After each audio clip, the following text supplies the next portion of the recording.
इंसानी कहानी में कुछ नाम ऐसे आते हैं जो हमारी पूरी की पूरी कहानी को बदल देते हैं। ऑस्ट्रेलोपिथेकस उन्हीं में से एक है। अब यह नाम सुनने में थोड़ा मुश्किल लग सकता है, पर यह उस पूर्वज की कहानी है जिसने हमें इंसान बनाने वाला वो पहला सबसे जरूरी कदम उठाया था। तो आइए आज इसी कहानी को थोड़ा और करीब से जानते हैं। ऑस्ट्रेलोपिथेकस नाम का मतलब बहुत सीधा सा है, दक्षिणी बानर। और सच कहूं तो यह नाम ही उस वैज्ञानिक पहेली की तरफ इशारा करता है जो इससे मिलने पर सामने आई थी। क्या यह सच में सिर्फ एक बानर था या कुछ और यह जो दक्षिणी बानर है, यह कोई कहानी का जीव नहीं था। लाखों साल पहले प्लाइस्टोसीन युग में यह अफ्रीका के मैदानों पर सचमुच रहता था। उस वक्त शायद उन्हें एहसास नहीं होगा, लेकिन वह हमारे विकास की कहानी की नींव रख रहे थे। और यहीं पर आकर कहानी बहुत दिलचस्प हो जाती है। यही सवाल इस पूरी बातचीत का सेंटर पॉइंट है। क्या ऑस्ट्रेलोपिथेकस इंसानी विकास की चैन में बस एक और बानर था, या वो चिंगारी थी जिससे हम इंसानों का उदय हुआ? कहानी शुरू होती है एक ऐसी खोज से जिसने साइंस की पूरी दुनिया में हलचल मचा दी। सिर्फ एक बच्चे की खोपड़ी जिसने हमारे अपने वजूद के बारे में हमारी समझ को हमेशा के लिए बदल कर रख दिया। इस पहेली के टुकड़े न केवल धीरे धीरे सामने आए, बल्कि 1924 में टाउन चाइल्ड की खोज ने पहली बार दुनिया को इस पुराने जीव से मिलवाया। फिर 50 साल बाद 1974 में लूसी का कंकाल मिला, जिसने हमें इस प्रजाति के बारे में यह जानकारी दी थी जो पहले कभी नहीं मिली। और फिर 1997 में लिटिल फुट ने हमारी समझ को और भी मजबूत कर दिया। यह सिर्फ हड्डियां नहीं है, यह हमारी कहानी के मील के पत्थर हैं। जब रेमंड डार्ट ने टाउन चाइल्ड्स को स्टडी किया तो उन्हें कुछ ऐसा दिखा जो उस समय की साइंटिफिक सोच के बिल्कुल खिलाफ था। उन्होंने उसमें बानर नहीं बल्कि इंसानों जैसी खासियत देखी और बड़ी हिम्मत से यह ऐलान किया कि यह एक इंसानी पूर्वज था। उस दौर में तो साइंटिस्टों ने इस बात को सिरे से खारिज कर दिया, लेकिन डार्ट अपनी बात पर अड़े रहे और जैसे कि हम आज जानते हैं वो सही थे। चलिए अब आते हैं ऑस्ट्रेलोपिथेकस के सबसे दिलचस्प और हैरान करने वाले पहलू पर। एक ऐसा विरोधाभास जिसने वैज्ञानिकों को दशकों तक उलझाए रखा। एक ऐसा जीव जो हमारी तरह चलता तो था, लेकिन जिसका दिमाग हमसे बहुत अलग था।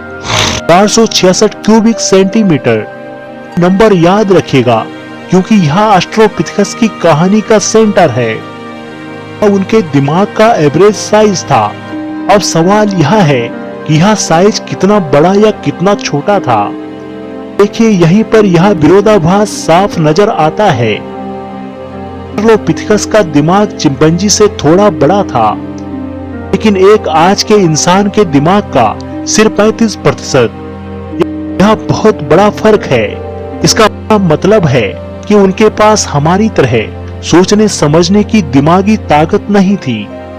लेकिन यही कहानी में सबसे बड़ा मोड़ आता है। इतने छोटे दिमाग के बावजूद वो हमारी तरह 2 पैरों पर चलते थे। और इसका सबसे पक्का सबूत मिला तंजानिया में। जो पैरों के निशान है, यह 36 लाख साल पहले ज्वालामुखी की राख में छप गए थे।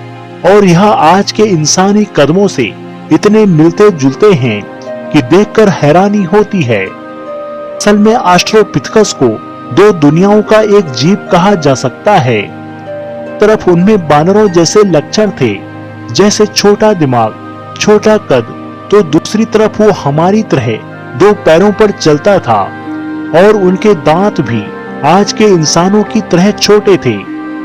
तो मिक्सचर था, इन्हीं उसे इतना खास बनाता है कि उसे साइंस की दुनिया में एक बहुत बड़ी पुरानी सोच को तरह से बदल दिया है। यह बहुत जरूरी है क्योंकि दशकों से यह माना जाता है हमारे पूर्वजों ने पहले बड़ा दिमाग विकसित किया और फिर सीधे चलना सीखा।